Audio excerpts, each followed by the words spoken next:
You guys have just walked into GCC's largest biofuel refinery. We produce 100,000 liters per day of renewable fuel.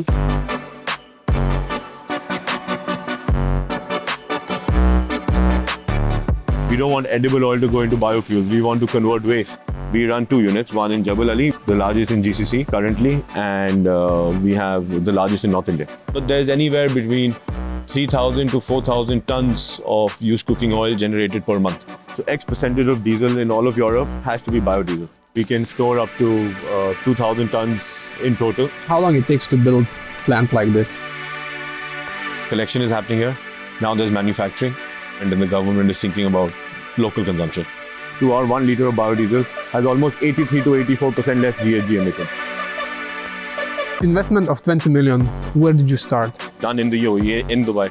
They've announced that the world will start now finding ways to walk away from fossil fuels. We are perfect replacement. We'll be able to grow faster than we are currently. Is there any opportunities for smaller startups to be part of this ecosystem? This is a business of the future, and everybody wants to be associated with sustainable energy nowadays. And that's what we want to do.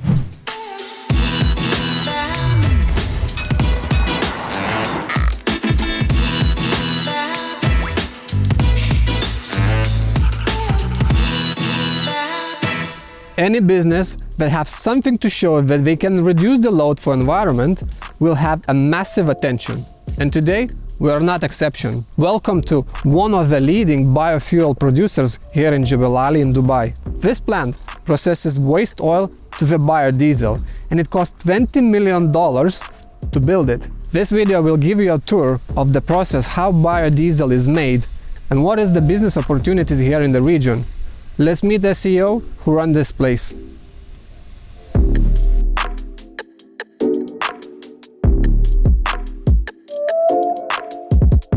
Shiva. Pleasure to meet you. Welcome. Thank you for Good welcoming morning. us. Yeah. I'm looking forward to find out what you guys do. Tell me. You guys have just walked into GCC's largest biofuel refinery. We produce 100,000 liters per day of renewable fuel. How do we produce it? We produce it using all waste oils. So predominantly used cooking oils and palm oil mill effluents, waste acid oils. These are waste edible oils that are coming out of various edible oil industry streams. So used cooking oil is the waste oil of, say, fast food chains or any restaurant. Yeah. Palm oil mill effluent is the complete waste of palm oil refining.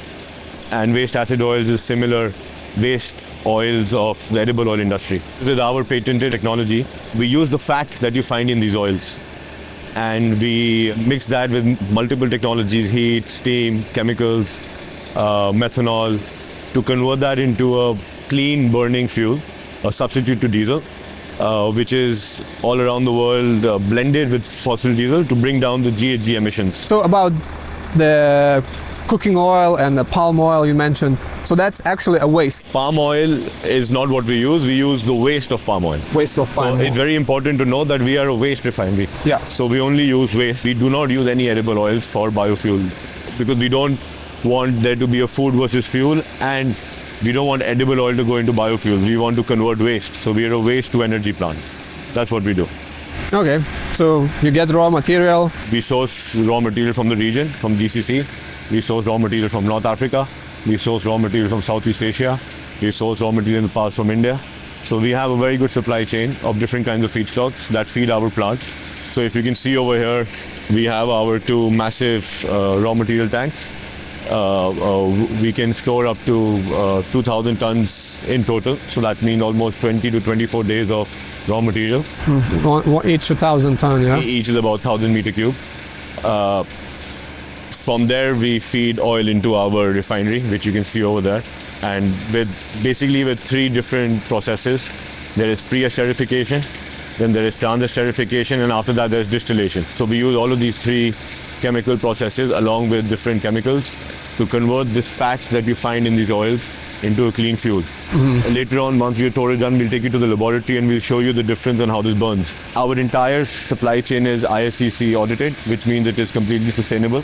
We have audits done from an organization known as the ISCC. They are responsible for all biofuel related certifications and to ensure that the supply chain is not compromised and it remains sustainable. So from the point of the collection of the oil, it is considered waste, and by the time we export it to any market, whether it's Europe or whether it's local, our customers require the entire chain to be certified. So what are they checking? What does it mean sustainable for them?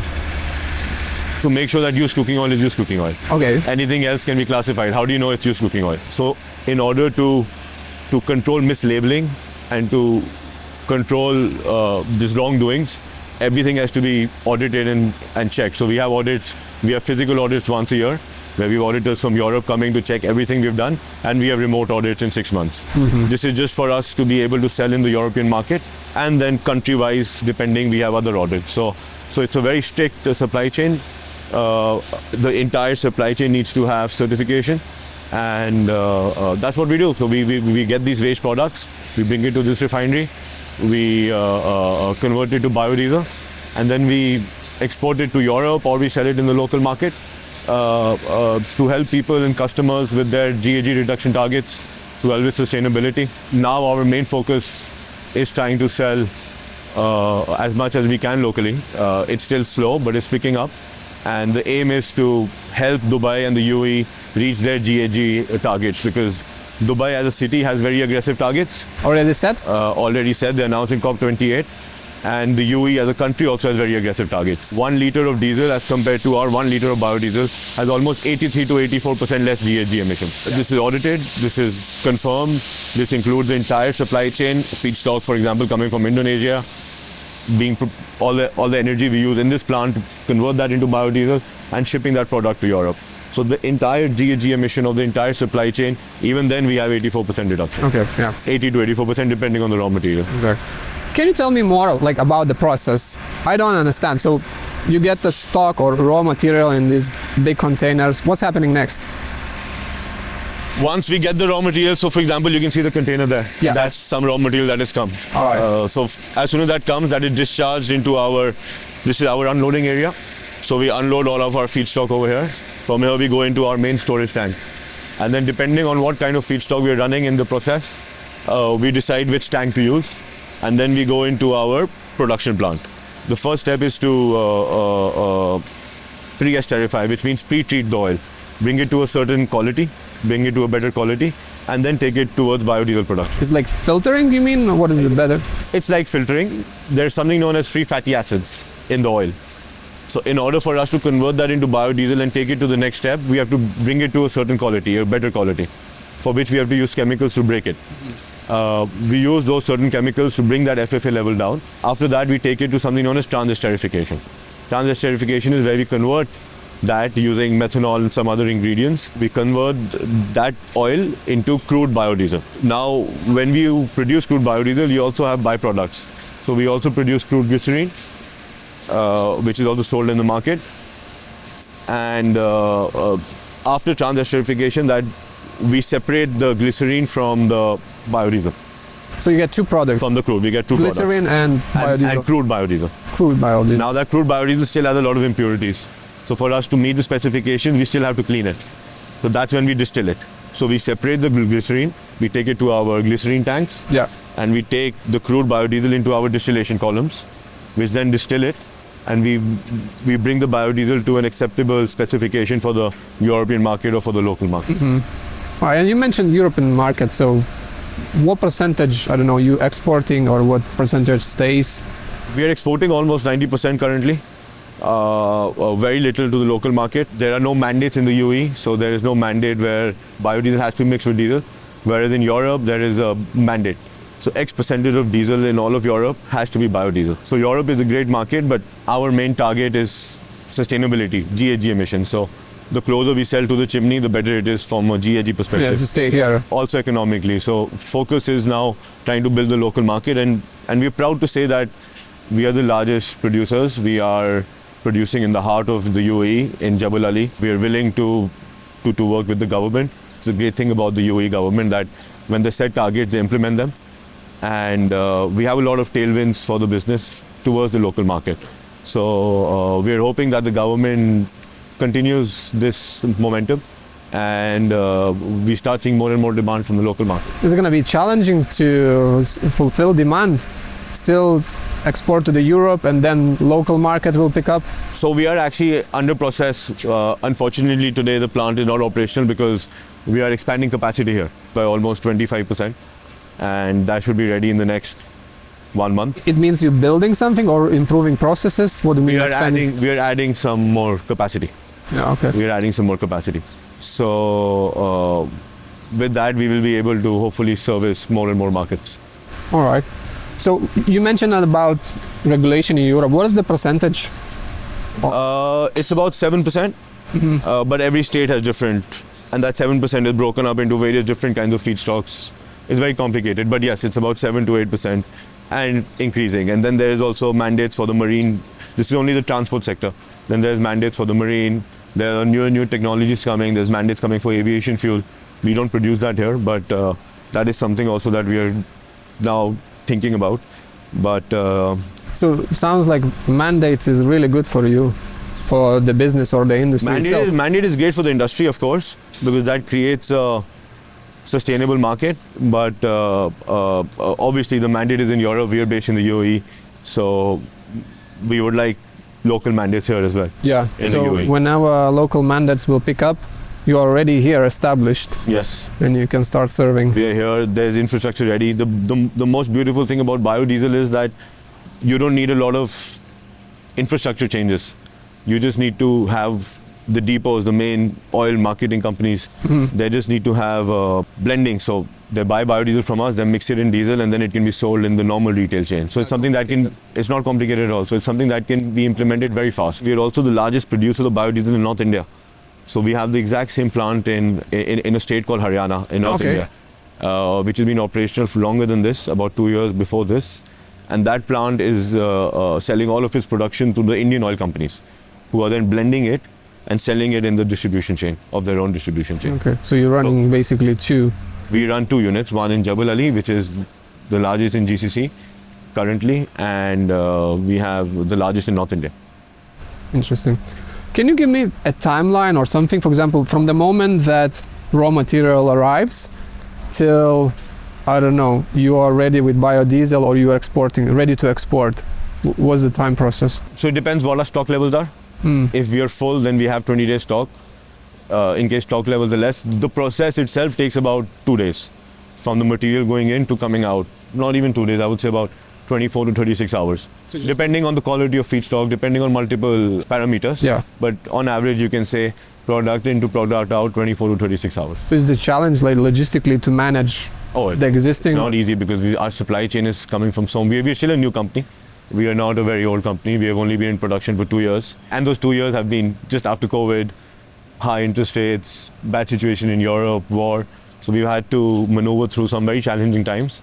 But things are looking better. We are increasing capacity. Expanding, yeah. So we are completely committed, and we want to work with the local authorities and the local government and try to increase as much blending locally as possible. So we have our biodiesel storage. We can store about 2,000 tons of biodiesel here and about 400 tons in a smaller tank there. So we have 2 tanks of biodiesel. We have a tank for methanol and a tank for diesel. Over there you can see our boiler house. Over there we have a thermic boiler. So it was on the left when we passed, yeah? Yes, correct. So that's where we generate the heat and the steam required for the process. So we have our distillation columns which are running 24 hours a day at 250, 270 degrees Celsius. So how the logistics works with this tank, you know, how long it takes to fill up and then you need to kind of export. What's the challenges usually with that? We export or we sell locally. So if we sell locally, we get road tankers. They come and they load over here. If we're exporting, we either have the option to export in bulk. We have some tanks that are leased on the port. So we have the option to either export in bulk or we have the option to export in containers, depending on our customers' needs. How long it takes to build a plant like this? It's not easy. As you can see around in this region, you don't see many refineries. It's a new kind of industry in this region, in this area, especially in this free zone. But the authorities have been extremely grateful, extremely helpful. And there were challenges, but they really helped us because end of the day, they also realized that this is a business of the future. And everybody wants to be associated with sustainable energy nowadays, green energy. And that's what we want to do. We want to be as sustainable as possible. So it took us about 18 to 20 months to get this plant ready. Ideally, if we do it again now with the knowledge the authorities have and that we have gained, probably around 15 to 18 months. I like it that you said this is the industry of the future and the region is still young within this kind of refinery. Yeah, it's true. I mean, end of the day, this is a premium product. Talking commercially, this is more expensive than diesel. So, of course, having government mandates, government help is required. And now with the new text that they've come out with, where first time ever they've announced that, done in the UAE, in Dubai, they've announced that the world will start now finding ways to walk away from fossil fuels. We are the perfect replacement. Yeah.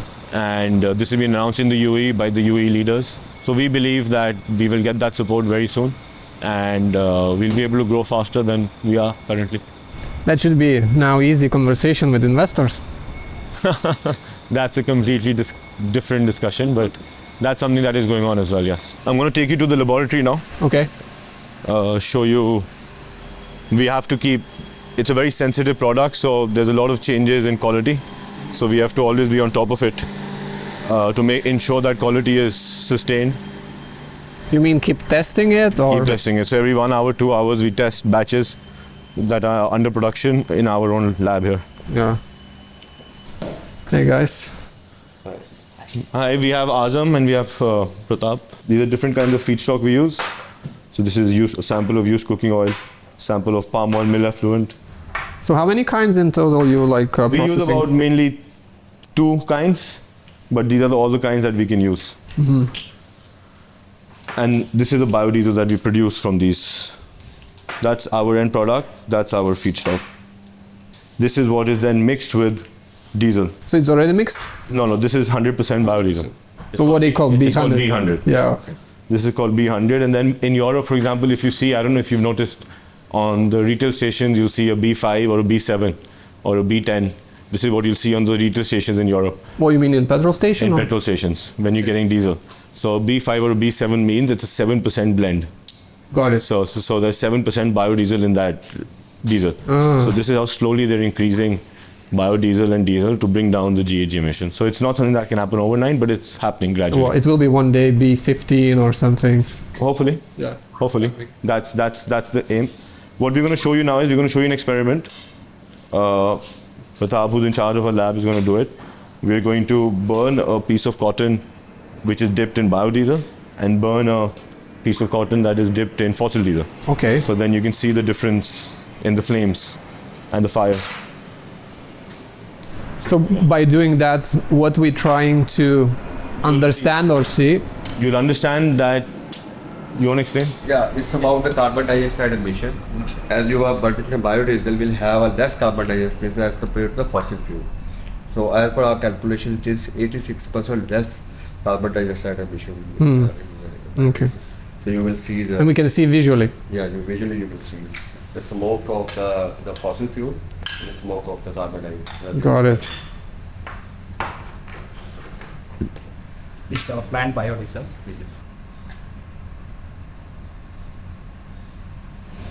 You can see it. First of all, it takes time to light up, and then when it does, you'll see. Okay. And now you see that with diesel, how fast the diesel will catch fire and the difference in the flames.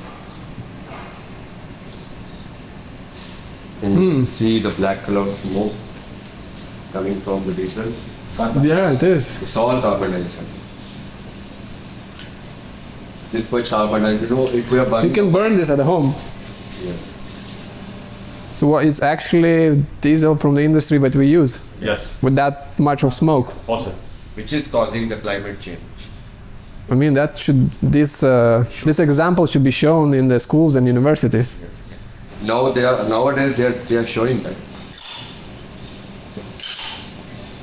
Yeah. Yeah, just question: why do you need lab here, and what do you do For here? our internal quality checks, which we need to have our own lab.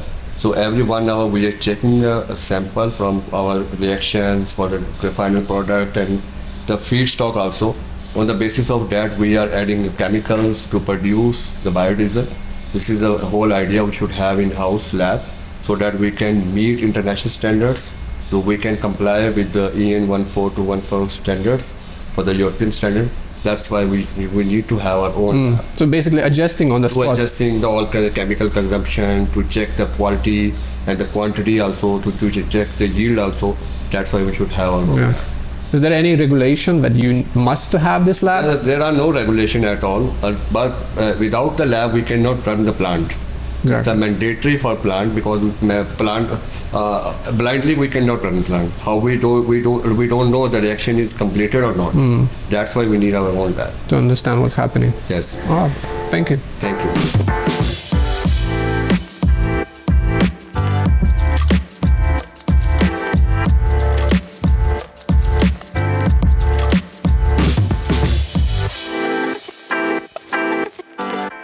All right.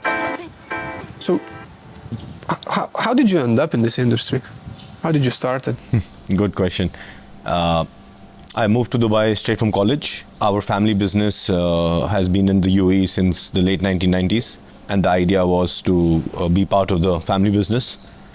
So I came here, I moved here in 2012, and I worked in the family business for 3-4 years. As a family, we decided to diversify and start new businesses and look at new themes. Obviously, at that time, climate change was a big theme, sustainability was a big theme, and When was that? Which year are we talking? This was about 2014-15 when we started thinking about the idea, and by 2016-17 we started implementing the idea. UAE in general at that time, there was no production of biodiesel here, but UAE had a lot of feedstock like used cooking oil, which was all being exported to other markets for biodiesel production. That's when we stumbled upon this industry, and we obviously studied it, and we thought about adding value to the used cooking oil here and exporting the end product to different parts of the world or to the local market. That was the original idea, and that's how we got into this field. Yeah. Here we are today. How did you spot it that there is an issue or demand, or is it family business was something related to? No, it was not. Obviously, once we started researching and exploring the market, we were seeing the different places where we should be, what we should do. We obviously stumbled upon biodiesel in general, what's happening in the world, and then we started studying what was happening in this region. And apart from the collection and the export, there was not much happening. That's when we kind of decided to put up this plant here and use the local feedstock, add value to it, sell it towards the GHG targets that are now there for the local market, or to export it to Europe where there was already mandates. So you said you started in UAE here with a family business. What was the business? Our business into paper trading. Paper trading. Paper trading, that's our main business. Paper trading, fertilizers, pharmaceuticals. But that's our legacy business, started by my grandfather. From paper business to biodiesel. Completely different, yes. Okay. Investment of $20 million plant, refinery plant. Where did you start? Is it investors? Is it family? Family supported this, no investors, no outside investors. The family runs and operates both the plants we have in the UAE and in India on a 100% family ownership basis. And we are actively looking at growth. So for growth capital, we are actively trying to find the right partners. So right now is the time when you're looking into the external investments? It's in our plans, but we don't have any concrete steps yet. We are thinking about it. So you're exporting, as you mentioned, in Europe. How did you open, market in Europe? We didn't open the market. The market was already there because of the mandates. They are mandated to buy biodiesel. So the market was already there. We just had to see what kind of feedstocks we could use, what kind of waste we could use, and how we could fit in that market. So basically you knew that there is a demand. Whenever you build, they're already waiting. It's just for you to figure out where to get it, how to apply technology. Yes, it sounds very easy, but it's Yeah. not. It's not. It's very complicated. Finding the feedstock is very complicated. The markets are extremely complicated.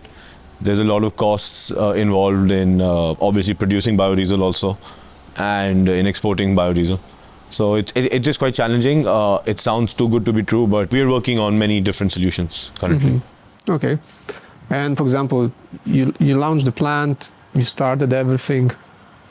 Is there a sales processes or, marketing processes Or in this industry, it doesn't work like that? We work with offtake agreements, so we work with customers who have bought our product, majority of our product for a long period of time. So because due to the mandates, everybody likes long-term contracts. That's how majority of our product goes. For the UAE market, of course, we have a marketing team and a team that's building awareness and teaching because it takes time. Market education, what do you actually guys do? Why do you need that? Because we have to explain biodiesel is a premium product. It's not fossil fuel derived, it's oleochemically derived, so it's connected to the edible oil industry. But a private consumer, unless he's highly motivated with his greenhouse gas emissions, he has no interest of purchasing biodiesel because it's more expensive. So obviously the education level has to be brought up on the benefits of biodiesel as compared to diesel.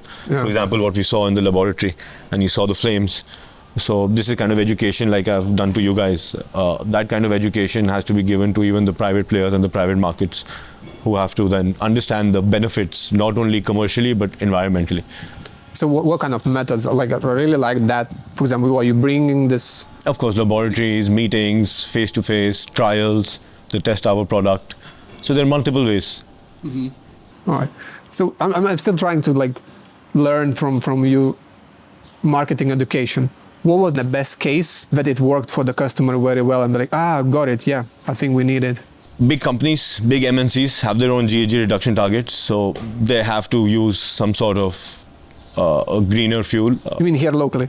Of course, even for example, an IKEA or an Amazon or a McDonald's, their ESG runs from head office levels. And there are multiple ways of reducing GHG reductions. But obviously, wherever diesel is used, there is GHG. So whether it's their shipping partners, whether it's their transport partners, they're pressurizing everybody to use biodiesel.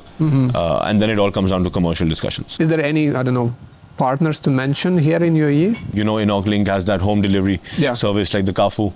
So InogLink is a customer of ours. So they buy and they sell a blended biodiesel.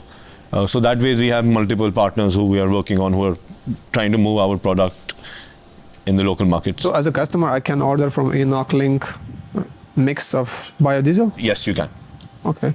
And they selling as a, I guess... As a B5. Premium, yeah. As a B5, yes. All right. I want to ask you a personal question. So you're running plant here in UAE, another plant in India, and different markets in UAE, in Europe. As a CEO, how do you manage your time? What is important for you in terms from the team or the processes or technology? Process is extremely important. Since we've started, we've ensured that our processes are for all the functions. There's various functions, as you can see, to run a factory. We have about 100 employees we have to manage. We have admin, we have authorities to answer to, we have production to do, we have supply chains to manage, we have our supply chain to the sales to manage. So that's only from the UAE plant. Then we have to replicate that in India. Apart from that, then we have a family to take care of. So it's exciting. It takes up a lot of time, but work-life balance is critical. You can't always be just work. Like to go home and switch off as I can. I don't think my wife thinks I switch off, but I like to believe I do switch off, but you have to manage. So obviously it looks like you're doing There's a lot of travel. So there's a lot of travel that happens between Dubai and New Delhi. Luckily, in today's day and age, technology has caught up, so processes have caught up, and I'm able to take care of India operations sitting out of Dubai. Obviously, the face-to-face interaction is critical. That's why we go back. How long is the flight, and what do you do when you fly? No, it's short. It's like 2.5 hours. Oh, 2.5. It's nothing. You're just relaxing or Just relax, put your phone off. Even though now there are Wi-Fi on the planes, but I like to just disconnect and put my phone off and just... Not trying to get into it. Yeah. And so you mentioned the processes is very important. So how do you build a team? What is the important element when you, hiring or looking for the talent? Experience. Experience is critical. But you mentioned there is still young industry here in UAE. Yeah, so we've actually been lucky enough to have operations in India. So we've had a team that was trained in our India unit. Obviously, India has a very large edible oil industry and similar allied industries, you would say. So India has talent available. So we were lucky enough to have that unit there where we first trained our employees there and then brought them here to the UAE. And we're also a family business, so we also have a lot of family members who are in the business. So loyal, trustworthy. Okay, interesting.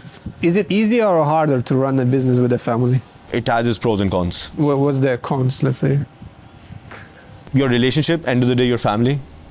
So responsibilities have to be taken, and then you have to answer for your responsibilities. So it can get kind of tricky when you're working with family. If somebody has some mishaps or something wrong, then it gets a bit tricky. But the pros definitely outshine the cons. There's loyalty, there's trust, there is similar passion.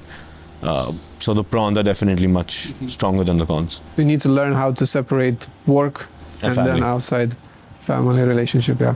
Let's say young generation is growing or somebody is listening.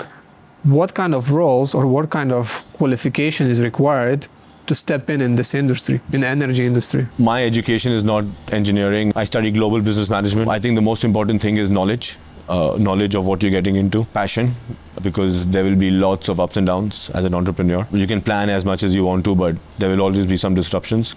And what will take you through those times will be your passion for why you started, and grit, character which only comes with experience. You mentioned all these kind of soft skills, nothing specific. Is there you feel that you're lacking of specific talents here in UAE or in India that like you would wish to have more in the market, educated, I don't know, specifically? No, I think if you know exactly what role you want to hire for or what role you're missing, there is enough talent available. Maybe the challenge with UAE is that for a lot of kind of jobs in this plant that needed the hard job, which is very laborious jobs, you don't have that kind of resources available in the UAE. So all of those resources have to be imported from neighboring countries, yes. India, Bangladesh, Pakistan, Sri Lanka. And obviously, that's a big challenge because there's always a higher cost to it. You have to give them stay, you have to give them food, you have to get their visas. Those costs, obviously, you don't know the quality of the person. So in case you don't like the person, you're still taken up all those costs. Exactly. So that's definitely a challenge. But as I said, luckily, we have a plant in India. With experience, we learned that it's better to get people from that plant who are capable of running this plant here to avoid these kind of mishaps. You're basically doing over there like fast track university training and picking up the best ones and then bringing here. Not necessarily the best ones, but yes, I mean both the plants are important to us. Dubai is not more important than India, or India is not more important than Dubai. Both are still comparatively new businesses. Both have gone through their individual set of challenges. Both of them are finding their way in their own markets. India is very different because the Indian market does not allow you to import or export any biofuels. Oh, really? Yeah, so it all has to be used for the local market, whereas in Dubai it's free. So the business models are completely different, and they both have their own set of challenges and pros and cons. Because you guys started the idea while you were here in UAE. And then we replicated that in India. So how come, why was the decision like this? Same thing, we wanted to be part of India. In India, there's tremendous scope of growth. They have very strict targets. And the consumption of diesel in India is just tremendous. And even at a 1% or 5% blend, you're talking about huge volumes. So we wanted to be a part of that story as well. Mm-hmm. And from here, basically, you can export because it's convenient from UAE. From here, you're able to, it's a free market, yes, you're able to sell locally, export wherever you like. So biodiesel, most of the time, when as your product, is end up blending with something. Is there a use that like 100% biodiesel to use it somewhere? B100 can be used. When I started my plant in India, I was running my diesel car on my own fuel, B100. But it has different characteristics to diesel, and a lot of OEMs, which are the guys who manufacture the engines and the cars, they don't allow for a higher blend. Slowly, as technology is getting better, the blends are increasing. So you have to keep in mind, obviously, the warranty and the insurance that our customers have. Biodiesel of a certain quality can be used at a higher blend, there's no problem, but just to keep everything in motion, the blend percentage is increasing slowly, not straight away to 50 or not straight away to 100. Slowly it's increasing. So at this point, like B100 is not in use. So B100 is just 100% biodiesel. It's blended mainly, even if it's used in the bunkering industry, which is the shipping, it's blended with marine gas oil. If it's used in transport, it's blended with fossil diesel. It's always used as a blend. Is there anywhere where diesel is used, it can be used. Okay. Anywhere where diesel is being consumed, biodiesel can go as a blend. It's just a question if it's makes sense. How much blend is the customer willing to use? Yeah. So since the industry will grow, as you mentioned as well, is there any opportunities for smaller startups to kind of be part of this ecosystem? Of course, in multiple ways. From a waste collection perspective, there's already many. It's very competitive. In terms of putting up manufacturing units, if there's local mandates and there's a local market, Then it makes sense. it makes sense. But for small plants exporting to Europe, I don't see it making sense. You highlighted the collection. That's, I guess, it's challenging. Oh yes, of course. It's all challenging. It's not easy, but it's all competitive. As you can tell, the whole world is moving towards waste-based products. And as you can tell, used cooking oil is a very good quality feedstock, and it's needed by everybody. We are not the only producers in the world. So there's a lot of competition for these feedstocks. And it's already quite a mature market. Manufacturing caught up much later. Collection of this waste has been happening here for more than a decade now. But that would make sense to collect here, manufacture, and use, refine. So collection is happening here. Now there's manufacturing. Now we are discussing with the government, and the government is thinking about local consumption. So the only thing missing now is local mandates. There is enough capacity in the country, not only us, even the other plants. There is enough feedstock collected locally. There's just no outlet for the end product locally. So that's what we're working closely with the government. Mm-hmm. Who are the biggest waste producers of oil? Chip manufacturing, anything that's where you fry, chips, fast food, kitchens, hotels, resorts. Mm-hmm. And obviously UAE is booming, right? Population is increasing, tourism is increasing, everybody who's coming out is eating. They're eating in fast food chains, they're going out, so edible oil consumption is increasing, so automatically the waste will increase. Do you have any average number of the usage of the oil, waste oil in UAE? There are various studies, nobody knows the exact number, but there's anywhere between 3,000 to 4,000 tons of used cooking oil generated per month. Per month. In the UAE. But you guys not involved in the collection itself? We are, yes. We also do collect. We only collect small volumes, but it's growing faster. We are the largest collectors of used cooking oil in India, in North India. So we collect quite a large volume there. We collect in 5 states, but it's very different to the volume generated here. Here the rules and regulations are much stricter than they are in India, more stringent. So you have this micro logistics to collect from everywhere? Basically, it's all collected, then it's taken to a location where it's all aggregated, and once we have a decent volume, we bring it to the plant for production. This is the second generation, what's the proper name? Second generation waste to energy. Yes. So basically, second generation means that we can use very bad quality raw materials to convert biodiesel. First generation kind of means that you only use edible oils. So much smaller plant, much different technology, much easier to produce, much easier to handle edible oils. But we don't use any edible oils, so we use waste products. Pure waste, 100%. Pure 100%. So you're recycling basically. Circular economy. Circular economy. Okay, so that's what means second generation. And who are, in the industry largest refineries? All the big oil companies have refineries. BP has refineries, Shell has refineries, Neste has refineries, America has very large refineries, China has massive refineries, Indonesia, Malaysia. So there's a lot of big players in the biofuel industry. For you personally, here in UAE, running a refinery, what is the biggest challenge apart for regulations? No, good question. I think human resource management is quite a big challenge. Dubai is quite a high cost environment also. Now, how many people work here? We have about 100 people on our payrolls. 100 people, yeah, that's a lot. That's including our admin team, our head office. What's the future of this industry? How do you see it? I think there's going to be more mandates around the world. I think there'll be more and more avenues. I think product will start moving more towards the shipping industry. I think road transport will also take it, but maybe shipping will be more aggressive. And depending on feedstock availability, if new technologies come, new feedstock come, there will be more and more capacity also coming along. Basically, you can refine more variety. And in terms of technology? Technology is fast evolving. So technology is fast evolving. More and more new technologies accepting different kinds of feedstock are coming. There's now technologies for aviation fuel. So used cooking oil and other feedstock can also be used for aviation fuel. It's a fast evolving industry, moving pretty fast. All right. Thank you so much. You're welcome. Pleasure. Thank you. That's a nice time and a nice session to educate about energy. Thank you so much. Appreciate it. Thank you.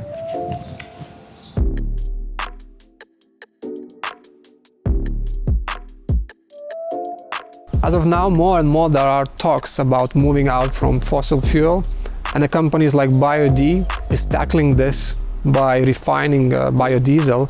So it's interesting to see how industry will move forward. Some companies or countries already implementing because they have regulations. Some regulations will come in UAE, and that will be big opportunity for companies like BioD. It's interesting for me personally to understand the market itself. As Shiv mentioned, there are upcoming the aviation fuel, there are shipping fuel, the personal car usage. More and more diesel will be mixed with biodiesel. So definitely there is a big opportunity. So if you guys into the sustainability sector or energy, clean energy, this video is definitely for you. Hope you enjoyed. And if you're still watching till this point, it means you are into it. So let us know, guys. Give us feedback. What kind of questions you would like to hear to be answered, what kind of companies we should interview, and how we should run this episode, so it will be more and more interesting for you. So thanks a lot. That was another episode, BioD, and we're done for the day.